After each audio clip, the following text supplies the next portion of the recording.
It's about the I got to say, it's the stupidest thing in sports.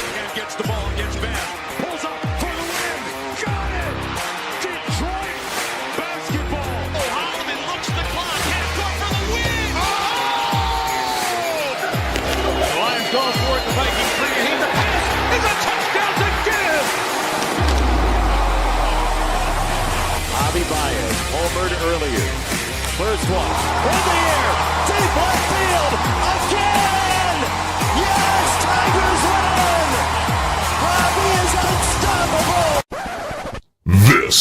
is BS Sports. And away we go. Welcome one, welcome all. I do just want to see how this inning ends here for the Tigers. They got a runner, or the Orioles got a runner at third with 2 outs, 0-2 count to Kobe Mayo. And now that's ball 1. Brant Herter hit the first batter he saw this inning, and now he's trying to work himself out of that jam. Oh my gosh. It's always so high stress because, like, what do I do if he gets a hit here? I guess I just keep going. Tigers are up 1-0 though. They took the lead before we even got the show started, which is pretty cool. And hopefully they can keep that lead as the show actually gets started. And there's a foul ball. All right, come on. How many pitches is it going to take, Brant? Come on, buddy. We got a show. This is live entertainment. Come on. Just pour one into the strike zone for me, please. For everybody involved. Just make this easy. The number 8 hitter. Just throw a strike. He's batting 161 in 10 games. Come on. Here we go. There it is. Swing and a miss. There it goes. Threat averted. Tigers 1-0. Anyway, we got a great show. Probably a bit of a shorter show because it's slow news week. What do you want from me? But we got some NFL stuff because obviously you see the title. We're going to talk about it. Because I got a rant to go on this because maybe it's just my inner Detroit Lions fan coming out, but you know what? We'll get into it. That'll be the opening segment. We also got some Tigers to talk. A bit of a rougher week last week. You didn't beat the White Sox in a 4-game set. I'm upset, but it's okay because you beat the Cubs over the weekend. However, in the spirit of negativity, I got a couple of questions on a couple of guys. Not anything where, we're going to start, throwing our hair on fire. We're not going to do that. But some other stuff. And brief updates on Stanley Cup and the NBA Finals because we got some interest being gained, I think. Although I do have some thoughts on the scheduling of this because it's ridiculous. It's just ridiculous. Anyway. All right. Let's just start with this. I'm not going to go over, I actually probably could find the contract details somewhere, but I don't really care that much. Aaron Rodgers, over, I believe it was late last week, he signed with the Pittsburgh Steelers. Now, this had been kind of rumored and talked about, especially early parts of the offseason, once it was clear that Aaron Rodgers was no longer going to be the quarterback of the New York Jets. This was one of the landing spots that a team that obviously needed a quarterback with Russell Wilson and Justin Fields going to New York, getting themselves out of Dodge. And finally it happened. The Steelers signed Aaron Rodgers to a 1-year deal. Again, I don't know the numbers. I don't care. They signed to a 1-year deal. And I just, for lack of a, how shall I put this? Respectful way of putting this.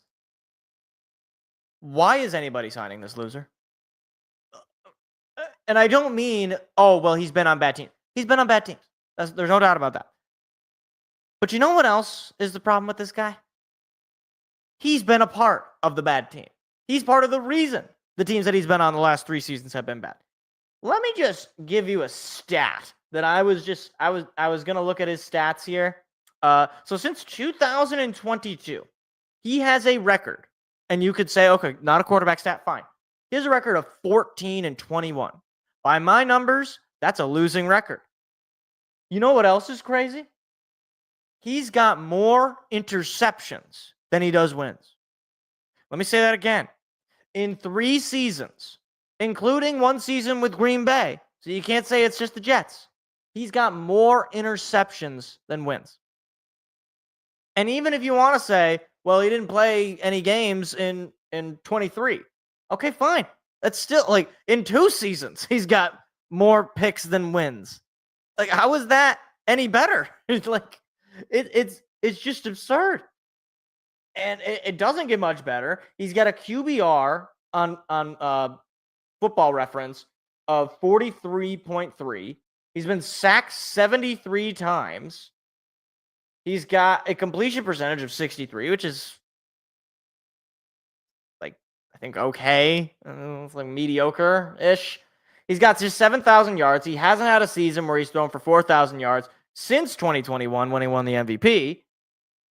And yet, for whatever reason, in the minds of some football fans, and it's becoming less and less at this point, but in the minds of some football fans, they still believe that this is the same guy that threw the Hail Mary against the Lions on Thursday Night Football. Or the guy who won the Super Bowl at this point, over a decade ago. Like, this guy has been a bum for 3 straight seasons. I mean, if you want to say the season where he got hurt is not his fault, fine, whatever. He's been a bum for 3 straight seasons. He's been nothing but a waste of a roster spot. And teams and fans still have this weird fantasy that he can do it again. That if, he can finally beat the washed allegations. When the fact is, he's been washed since his final season in Green Bay. I'm sorry. I knew it when he lost that game in Lambeau to the Lions and got eliminated or got kicked, lost his shot to go to the playoffs for the last time with Green Bay. I knew it from that game onward. This guy's done. That was his last hurrah. He could. It's not like, Tom Brady, where, although granted he retired, he came back and it was ugly, but his last real season was that season where they lost to the Rams in the postseason. Like, most quarterbacks, most players do not get to go out on their own terms. They don't get to have the final hoorah. They don't get to have the Peyton Manning final season of your career go and lead a team to the Super Bowl and win it. They don't usually get to have that.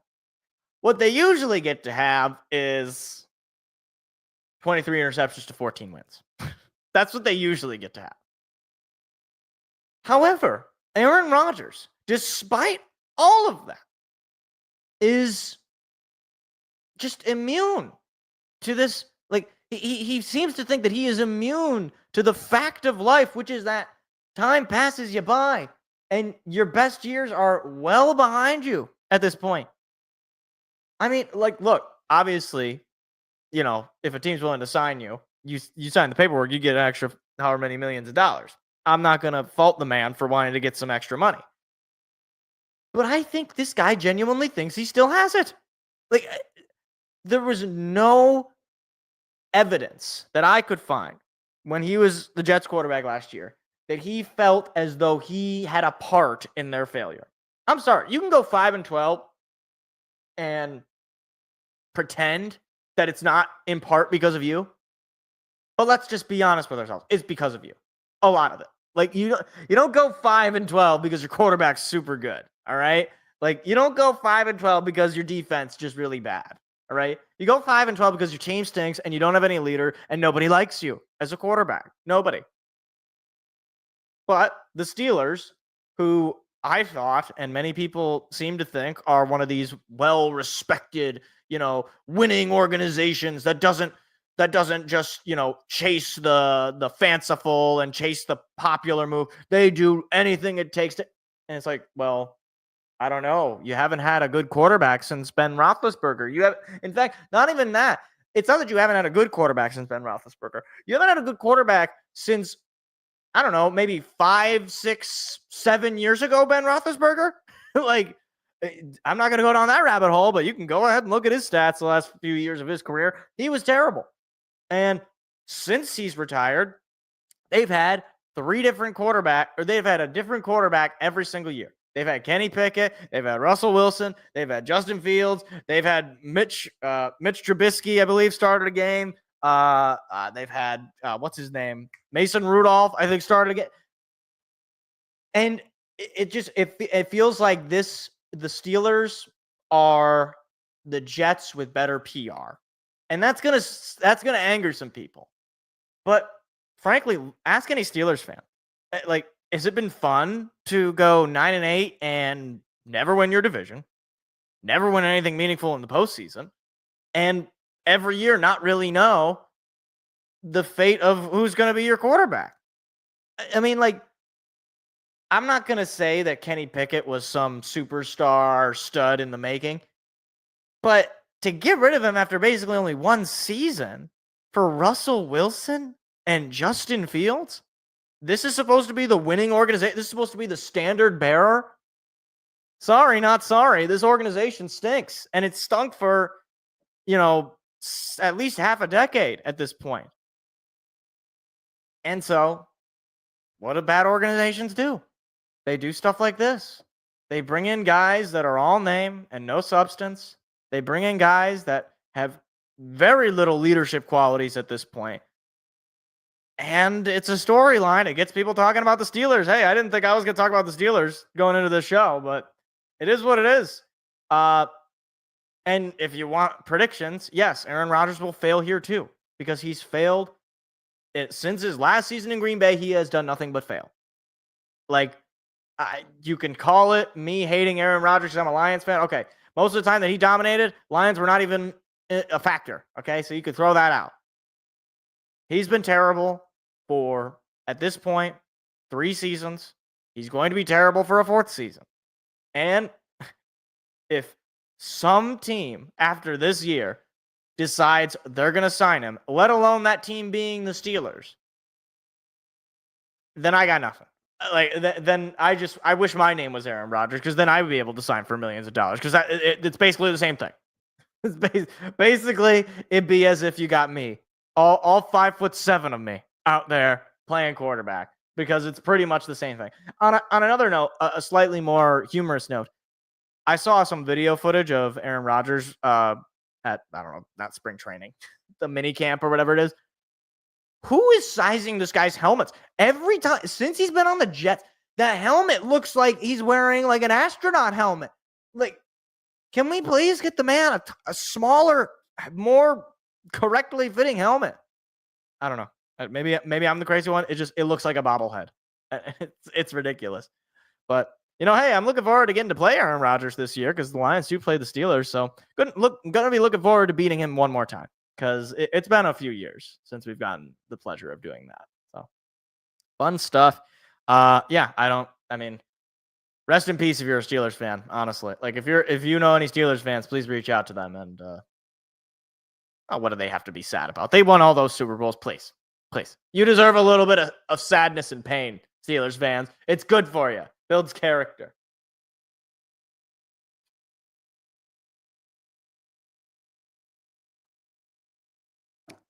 You know what I wonder?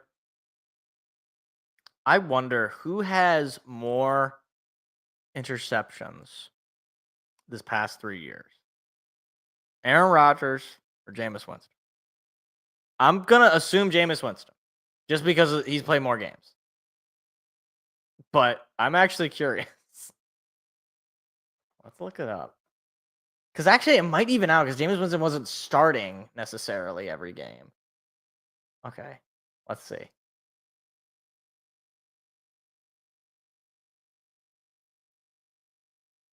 Jameis Winston, interceptions since 2022.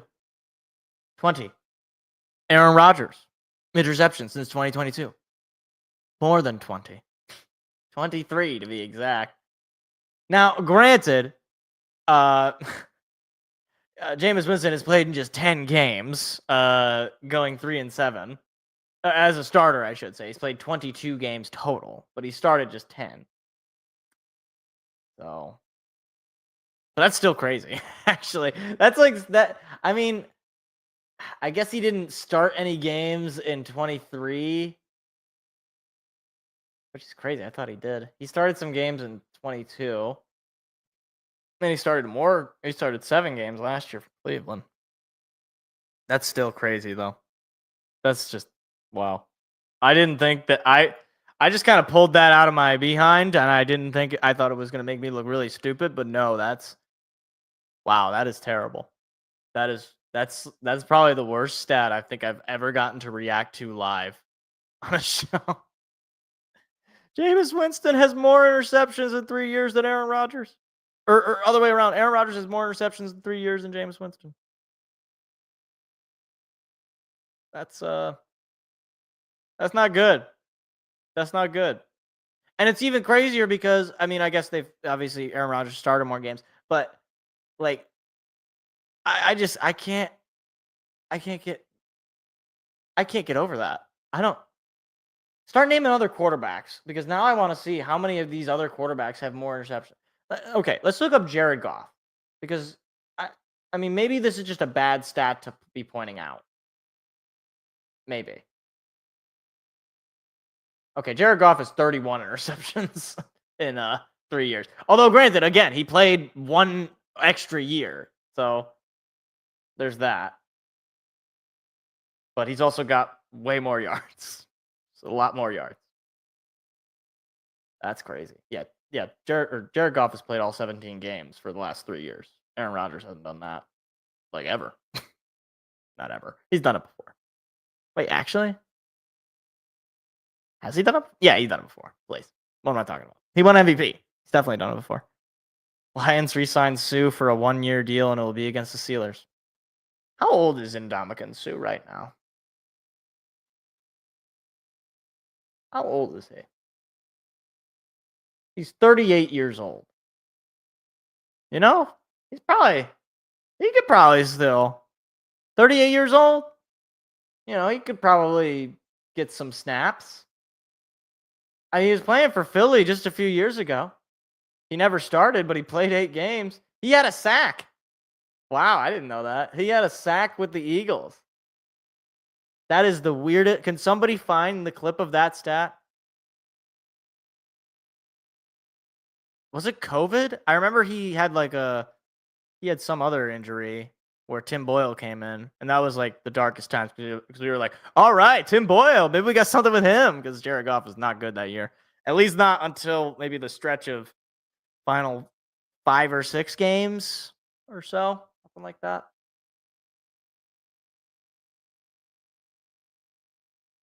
That's crazy. Yeah, because what's his name? David Blau. Oh my gosh, what a loser. David Blau. What a loser. That was it. Wow. That brings me back. All right. Look, I want to get into a little bit of the Stanley Cup Finals and the NBA Finals really quick.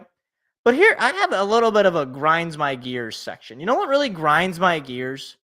The people scheduling these games. All right. First of all, for whatever reason, these networks do not want to do hockey, basketball, hockey, basketball, hockey. No. Instead, what they want to do is hockey, 3 days off. Basketball, 1,000,000 days off. Basketball, 5 days off. Who made this schedule? All right. What I like to be able to do is, okay, it's a Monday night. All right, I can watch the hockey game, and then on Wednesday I can watch the other hockey game. Right? No, you can't. In fact, you get to watch it on Thursday night. Why is it on Thursday night? Well, because the basketball is on Wednesday night. Well, okay, the basketball's on Wednesday night, so that must mean that I probably got a basketball game on Saturday night, and then, you know, they travel for a couple of days. No, because you don't get you get the basketball game on, like, geez, I don't even remember. Do they have a basketball game on Friday? I actually don't even remember. It's ridiculous. Who is scheduling these? It's not like they're competing with anything. like it's the summer. Well, it's not the summer just yet. It's still the end of spring. But, like, they're not really competing with baseball for views, right? I mean, it's for one, you know, most of the baseball games are going to be on your local network anyway. But then it's TNT and ABC. So it's 2 national networks. So, like, there's not a point where I don't understand. Like, who is making, and then the day of the games, okay, that's its own little issue, all right? I wouldn't have as much of a problem with the days of the games if it wasn't for the times of the games. And maybe this is just me being an old man, and feel free to say old man in the comments, in the chat, whatever. They got to start these games before 8 o'clock. All right. I'm sorry. All right. I'll watch a football game starting at 8 o'clock, and it's usually only a Lions game, and I'll watch that the whole way through. You cannot be putting games on at 8 o'clock at night on a Monday night. You can't do it. You can't. These games are going to be 3 hours long. I don't know if you're aware of this, but some of the people who watch these games have this thing in the morning. It's called work. And it's the only reason that they're able to pay for such services so as to watch the game. What I will hear is, well, in the case of, I guess, both these, well, they're not just beholden to the Eastern markets. You know what I say? Screw the other markets, because for one, like, the Eastern markets are still one of the markets involved here. Okay, Florida, last I checked, is Eastern time zone, and Indiana, last I checked, also Eastern time zone. So we can forget about that, okay? Like, that's already thrown out. But secondly, if you start the game at 7 o'clock, all right, that is 6 o'clock Central. I don't know where Edmonton is. I'm pretty sure they're Central. I'm not even sure, okay? That is 6 o'clock. Is that really asking that much? Okay, it's not like we're dealing with the LA Kings or the San Jose Sharks or, any of these teams are on the West Coast where, okay, sure, you start a game at 7, people are still working at that point. That's not what we're talking about. But although I do find it funny how, like, oh, well, you can't do that. People are still going to be People are going to be sleeping on the other end. So you're either going to get people leaving work a little bit earlier, which people are going to do anyway, to go watch the sporting event, or you're going to get people turning it off because they don't want to go to bed because they got to get up early the next day. Neither of my teams are involved. Okay, the Red Wings are the joke of a franchise, and the Pistons already got eliminated, all right? And yes, I did watch those games when the Pistons were on. I regretted it the next day, especially when they lost, and I was tired and, trying to stay focused at work, but I was already upset because my team lost, and then also I'm tired because I'm tired, and I stayed up at 11 till 11 at night watching a basketball game. It's ridiculous, okay? Like, first of all, the kids can't even watch it. So if you want to say, oh, well, kids stay up late, kids aren't watching that. Some of these games were going on when school was still happening. So forget that. And secondly, whatever happened to being able, I remember growing up, and this is more of a,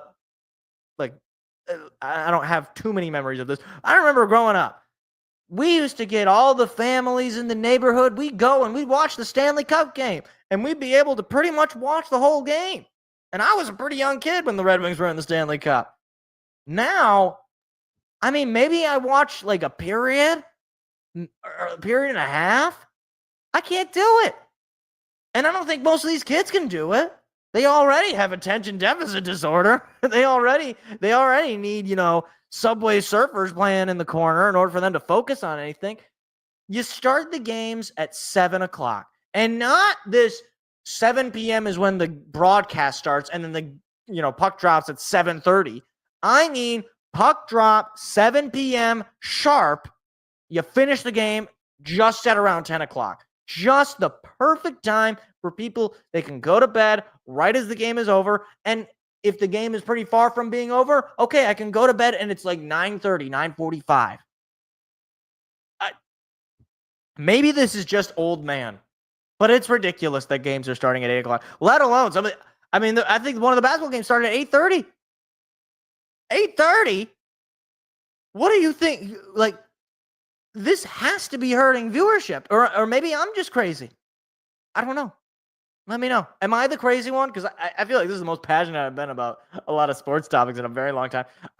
This is one of my biggest pet peeves. So you know what? We made a segment out of that. I'm happy about that.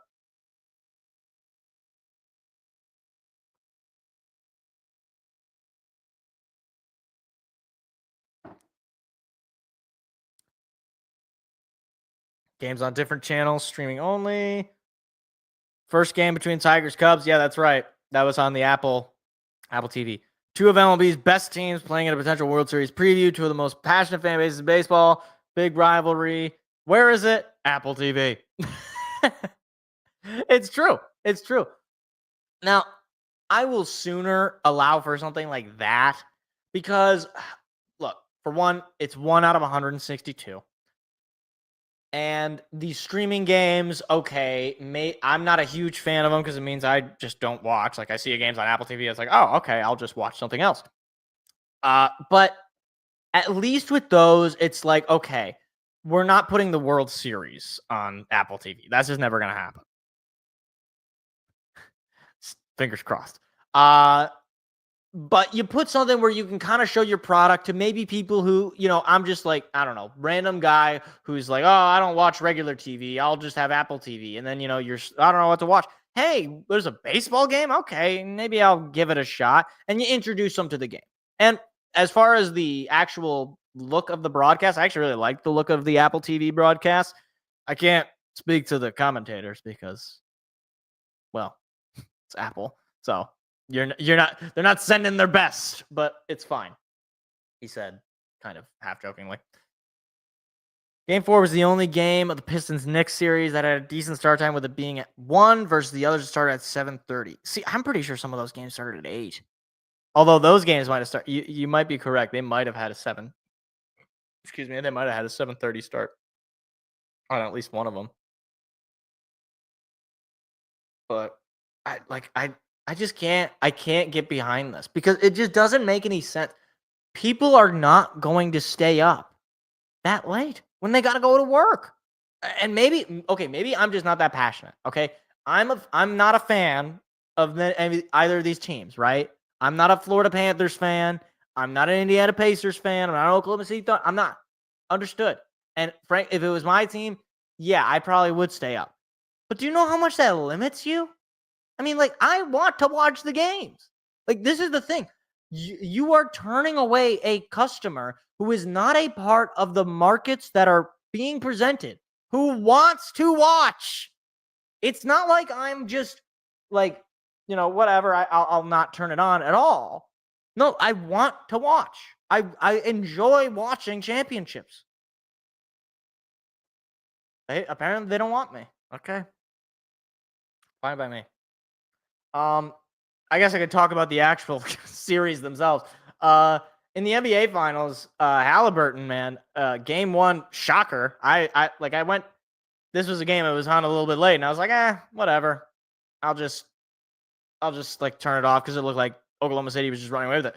No, Tyrese Halliburton decided he was going to call game, and he allows for the Pacers to split the homestand for Oklahoma City. Now, granted, Oklahoma City in game 2 there, they were not letting Halliburton have a game-winning shot. So that was a bit disappointing. But, going back to Indiana, you're 1-1. If I'm a Pacers fan, I'm feeling pretty good. Like, I think this series could be a lot closer than maybe people might have expected. Just because the Pacers, man, they're just kind of grindy. They're just like one of those teams that they get under your skin, man. I mean, every time I've seen the Pistons played them, they always would lose to the Pistons, or they would always beat the Pistons, I should say. And obviously the Pacers are the better team. They made the finals this year, but still, it was always just like, oh my gosh. Once you think you're ahead, they storm back, and Halliburton and oh my gosh, what's the other guy? Siakam. Like they're just I'm just saying, Oklahoma City, don't let them stay in this series, because it's not going to be good if you let them stay alive. Too many days off in each final series. I agree. We were just talking about this. We were just talking about this, Zing Dad. The NBA isn't 2-3-2 finals anymore, right? Like as in like home. I think it's. Are you? What are you saying? Like home, home. What was it? Hold on. Home, away, home. It's yeah, it's 2 home, and then 2 road, and then home, road, home. Does that make sense? Did I just like say words that made no sense? 2-2-1-1-1. Yeah. Yes, that's right. Yeah. Yeah. Except it's the higher seed obviously gets the home court advantage. The higher seed is one that ends up with the game 7 home court. That's how I think of it. I always go backwards. Don't like the Tigers' offense as of right now. I think it will get better, though. How about pry loose Trout? I would be in favor of that if Mike Trout would stay healthy. At this point, I'm not sure if he's going to be sticking around for much longer. 2-2, 1-1. Yeah, I think they're both the same as far as how that goes because you just had 2 games in OKC. They're going to Indiana, and then you just had the 2 games in Edmonton that were split, and then Florida won the game last night.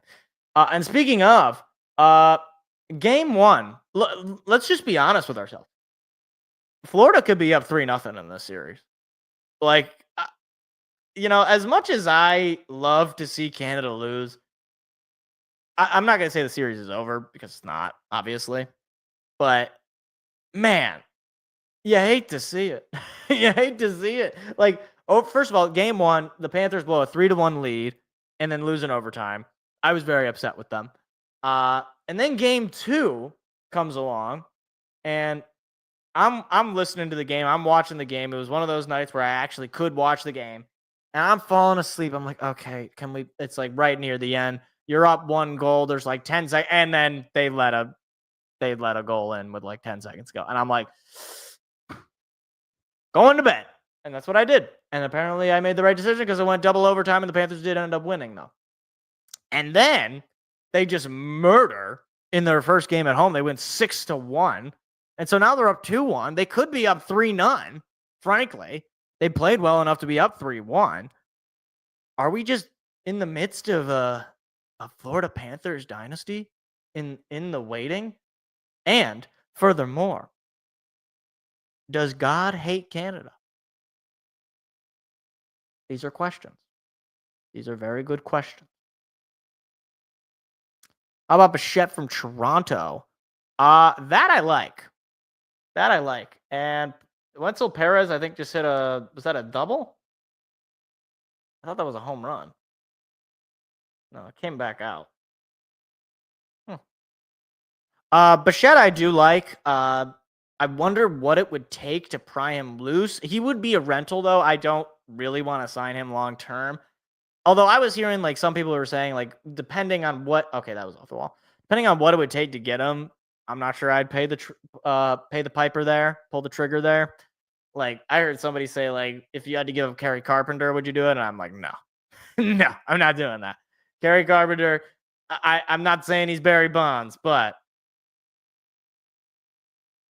he's pretty good. I'd rather have Kerry Carpenter. Bettman does. I don't know, man. I think he wants them to win. I think Gary kind of he gave him what's his name? He gave him Connor McDavid as Javi Baez just hits a line drive base hit. There's a lead right back for the Tigers. That's fun. Nice shot, Javi. Let's see. Tigers, I just don't see Scott Harris making a big move with a power bat unless we lose someone like Green, Torque, or Carpenter that I kind of agree with. Most of the moves I see him making for the pitching, mainly the bullpen, unless those injuries to Olsen and Job are worse. Well, Job, look, I said it last week, and I'm not afraid to say it because I just don't think it matters what I say in terms of what is going to happen in reality. I think we're going to get the news that Job is going to have Tommy John surgery. When you see elbow, it's not a guarantee, okay? When I see elbow and pitcher, I'm like, okay, just tell me it's Tommy John so I can just rip the Band-Aid off. As far as guys that I'm quote-unquote willing to lose, because I'm not willing to lose anybody, but as far as guys I'm willing to lose, he's probably one of them.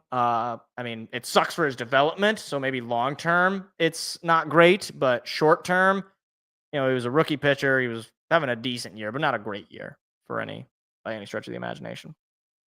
Nolan Arenado's name I saw go around, but St. Louis is kind of in the mix. That's the other thing with the Cardinals too. They're kind of in the mix too. So I don't know. I think the one player that makes total sense is Devers from Boston. That I might have to part with some people. I'll just tell you that much. How is Raffy Devers doing? The only thing is, like, he's kind of in a weird spot because you're like, okay, was the problem this year for him like, was it what's the word? Was it that they kind of like screwed him and that they said, okay, you're gonna play this position, and he's like, no, I'm not. And then like, but hey, Boston steals Alex Bregman from us. Might be kind of nice to steal Raffy Devers. I don't think he's really gonna be in the market though. But I mean, as far as he's having a great year. 925 OPS, 157 OPS plus. He leads the league in walks, or in RBIs and in walks. So yeah, he's great. Oh, that's hot air. There's Pittsburgh's stupid. They're not that stupid. All right, Paul Skeens is the only reason they even have a team. Like Pittsburgh's terrible, but they're not that stupid. Now, look, you want to talk about it? Okay, here's one that I actually could see. All right, and that's mostly because. Hold on. What is his name? There it is. That's mostly because of the team that he's on. And it's not splashy. However, Ryan McMahon, he's having a 1 WAR season so far. He's not having a great year. He's batting just 213, 18 RBIs, 85 OPS plus. But he'd probably be a decent depth guy. And if the Rockies are selling off pieces, he might not be a terrible option. I'm not saying if we get him, I'm going to jump up and down and scream, but I think he is an actual player that you could see get moved. I mean, there's also guys on like the A's. I mean, what's his name?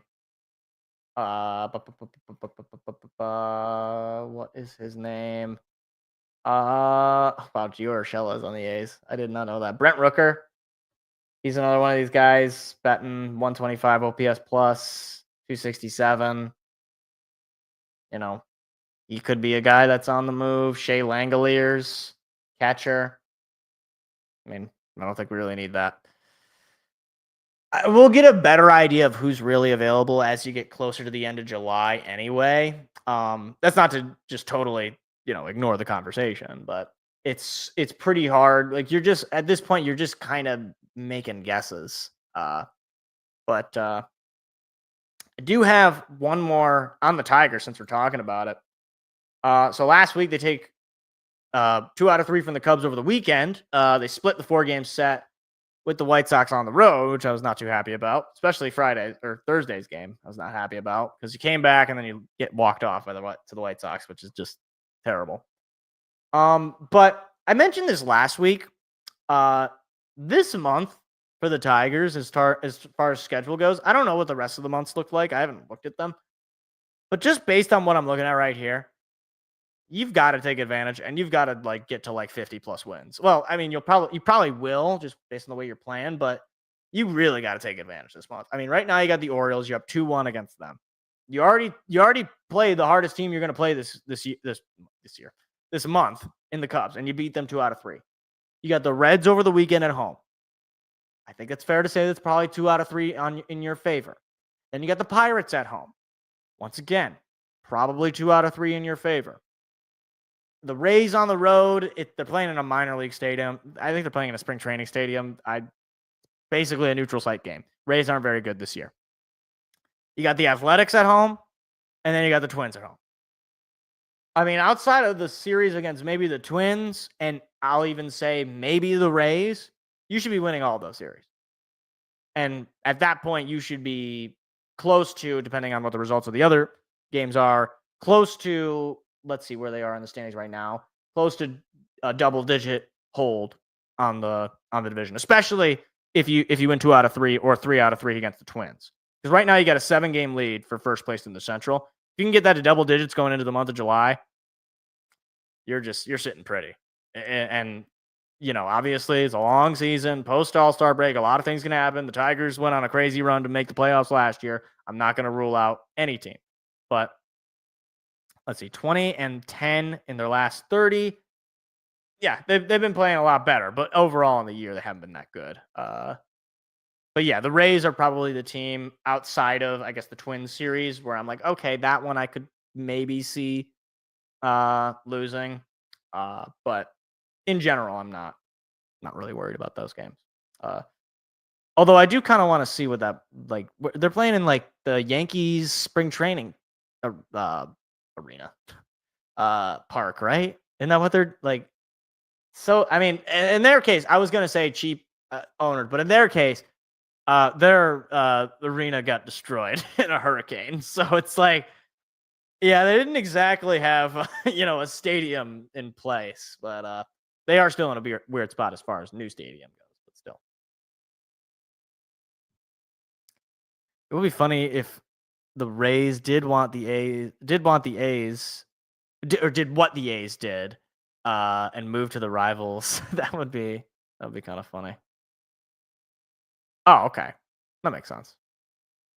How many? I mean, like, I don't want to be mean, okay, but how many Rays fans attend their games?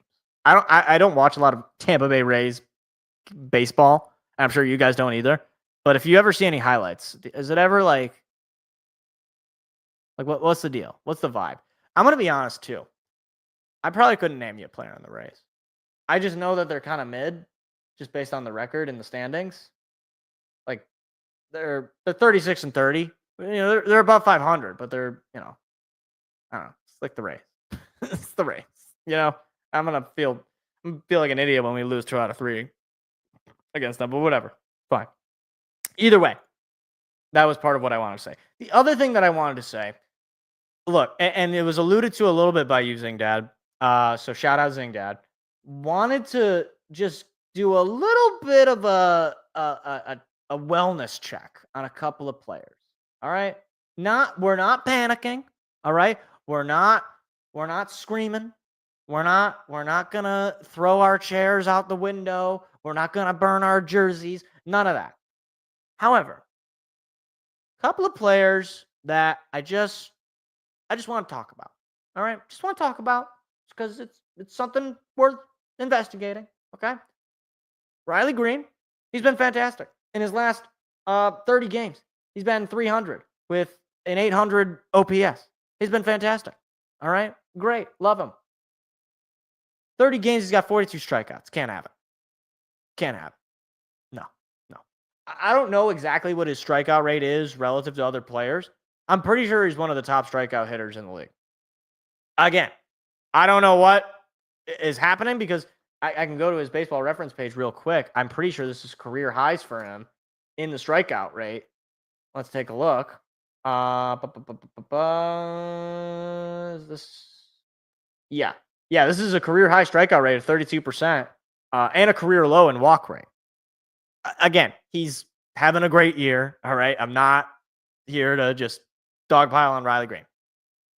However, just need you to curb the strikeouts a little bit because it's getting to the point where it's like, okay, I see Riley Green in a 2 strike count, and I'm like, okay, just fly. just throw your bat, basically, Riley, because it's just a little frustrating. All right, just a little bit. He's probably going to end up being an all-star this year. He's great defensively. He can make those diving plays. He's a great player. I love Riley Green. All right, but just curb the strikeouts. Okay. Second player, who is kind of, I guess, connected to him, Spencer Torkelson. Now, this one I'm a little bit more concerned about. Now, again, on the year, he's got like an 800 OPS. Hold on, let me pull up his on the year stats here. On the year, he's got an 842 OPS. Oh, it's a 136 OPS plus. He's got 15 bombs. That's halfway to his 30 bomb, which is his major league record, I believe, when he had 30 home runs a couple of seasons ago. Or yeah, he had 31 home runs. Yeah, a couple of seasons ago. So he's already halfway to that career high point. However, in his last 30 games, he's batting just 236. If you even dial that even further back, or less than that, so smaller sample size, last 15 games batting 204. His strikeouts have been fine for the most part. In the last 30 games, just 28 strikeouts in 30 games. So not great, but I just, I'm not, again, with both of these guys, it's not that I'm like, oh my gosh, these guys need to clean it up or else I'm going to throw them back in Toledo. No, I think I'm all things considered, greatly pleased with what they're doing. And did Riley Green just okay? He hit a double. Okay, I was gonna say, did Riley Green just hit a home run? As I was talking about, he did that in a 2-strike count too. He must have heard me. Maybe I should talk about him more. Anyway, look, he's both Spencer Torkelson and Riley Green. Both those guys are having great seasons. All right, especially Torkelson. It's the best season Torkelson has ever had at the majors, which is incredible. And Riley is continuing pretty much where he was off last year.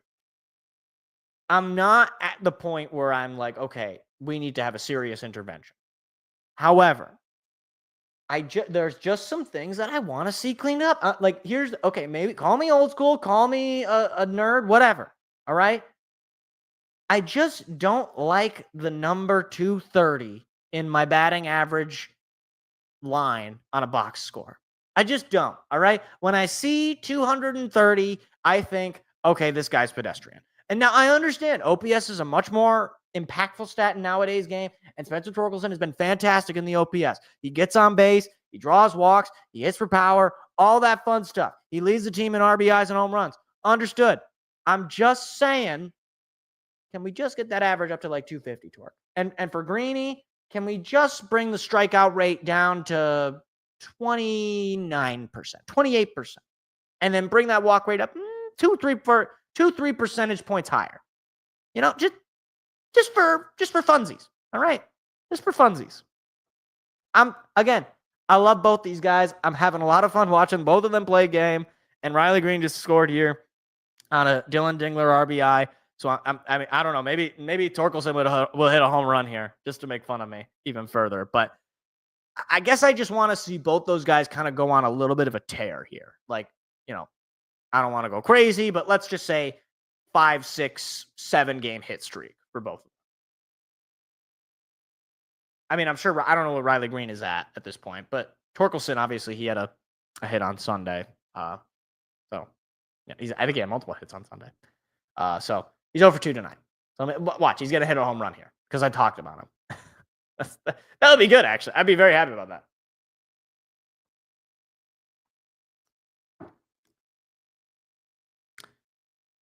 Oh yeah, Dingler. Look, you can go back. I did a video on him a couple of weeks ago at this point, maybe a month or so ago.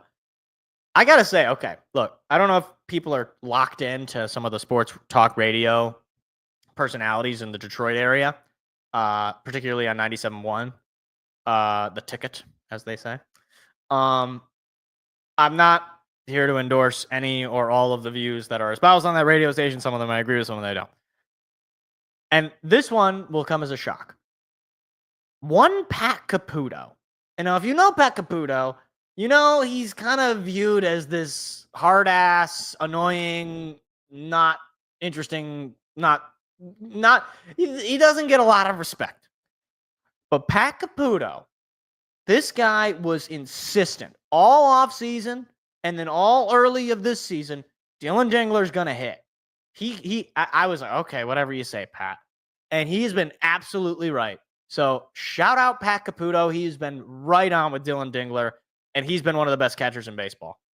Like, it's crazy. His defense is great. His offense is good. The only thing in his game, again, that I would critique, he swings too much. He needs to walk a lot more. If I could pull up, hold on. Let me do that. So I want to pull up his strikeouts versus his walks. He's got 50 strikeouts to 5 walks. So he's got 10 times as many strikeouts as he does walks. Let's curb that a little bit. You know, just don't swing as much. And that's hurting his OPS, by the way, because his OPS is only 767. That's only a 115 OPS plus, which is still above average. But, you know, like, he can clean that up. His on-base percentage rises. He could be an 800 OPS hitter. And Spencer Torkelson just hit a home run. Are you serious?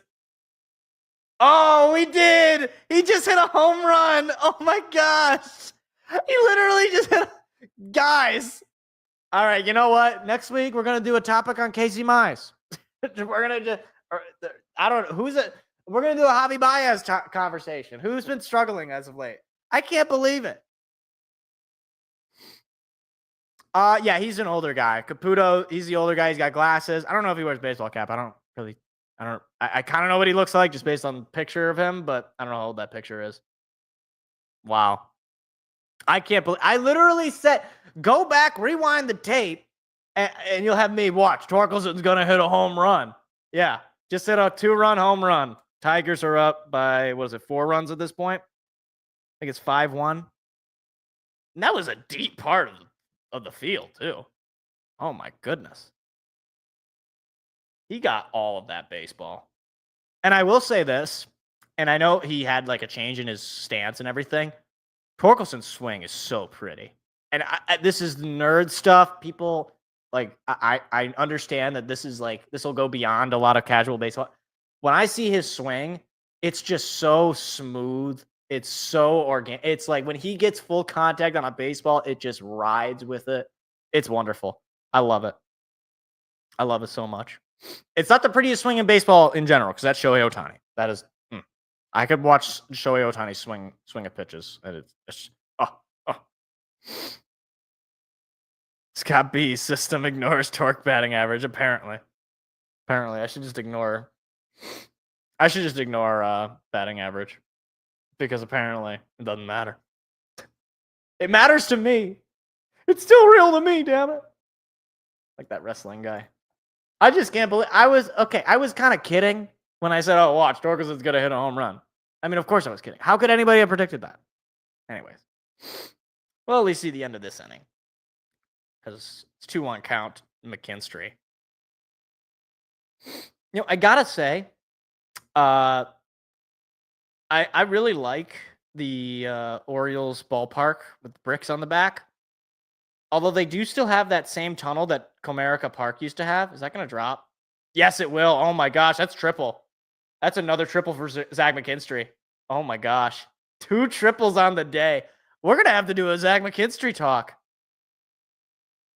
This guy, okay. All right. Let me explain something. All right.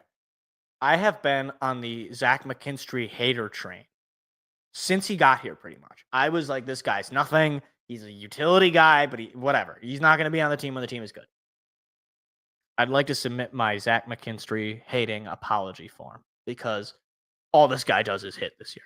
I don't know. Maybe it's the Brandon Inge, like 1 year you just go off and it's inexplicable and there's no way of making sense of it. But he's batting like 280 with a little bit of pop. Not a lot of pop, but a little bit of pop. And he plays pretty decent defense. Like, I don't know. I can't explain it. There's no science behind it. It's a scientific anomaly. Anomaly. All right. They went to commercial, so that's gonna be it. That's all I got. So I'm gonna enjoy the rest of this Tiger game. Hopefully they don't blow it, because that would be really sad. But we'll be back next week. More Tiger talk, I presume. We'll just, you know what? Pick a Tiger player, and I'll talk about him, and he'll probably hit a home run. That's what's gonna happen. So, with that being said, I do appreciate you guys stopping by, listening in. We're closer and closer to the football season. Hey, look, in like a month, we're gonna be doing Lions football. We got the Hall of Fame game this year. It's gonna be fun. It's gonna be the worst football you'll ever watch, but we'll watch it together as a family, and we'll all regret it. All of us. We will all regret it. There will not be a single one of us that are happy about it. We will all regret it. It's going to be bad. Anyway, that's it. Have a good night, everybody. I'll see you all next Tuesday. Good night. See ya. Goodbye. See you later. Goodbye.